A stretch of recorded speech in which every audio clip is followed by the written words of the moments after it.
എന്നും ലഭിച്ചുകൊണ്ടിരിക്കുന്ന സ്നേഹത്തിൽ നിന്നും ദൂരെയാകുന്നതിന്റെ പേരാണ് ഒറ്റപ്പെടൽ. ഒരാളെ കൊല്ലാൻ പോലും ചിലപ്പോ അത് മതിയാകും. ഞാൻ നിന്നെ സ്നേഹിക്കുന്നുവെന്ന് ഇടയ്ക്കിടയ്ക്ക് പറയുക, എന്നിട്ട് ഒരു ദിവസം മിണ്ടാതിരിക്കുക.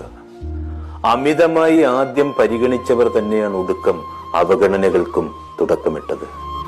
വാടിക്കരിഞ്ഞ ചെടി പോലെയല്ല, വേരുകൾ ഉറച്ച മരം പോലെയാകണം നമ്മൾ. മരത്തിന്റെ ചില്ലകളൊക്കെ എത്ര തവണ മുറിക്കപ്പെട്ടാലും വേരുകൾ ശക്തമാണെങ്കിൽ അത് വീണ്ടും വളരും. ഒറ്റയ്ക്കാവുന്നത് ഒരു തെറ്റല്ല, അതൊരു അവസരമാണ്. അത് വലിയ അനുഗ്രഹമാക്കി മാറ്റണം. ഈ പ്രതീക്ഷകളും മോഹങ്ങളുമാണ് ഏകാന്തതയിൽ പോലും നമ്മെ വേദനിപ്പിക്കുന്നത്. വേദനകൾ മണലിലെഴുതണം, അപ്പോ സന്തോഷമാകുന്ന കാറ്റ് അവ മായിച്ചു കളയും. സന്തോഷം കൊത്തിവെക്കേണ്ടത് കല്ലിലാണ്, അതൊരിക്കലും മാഞ്ഞു പോവില്ല.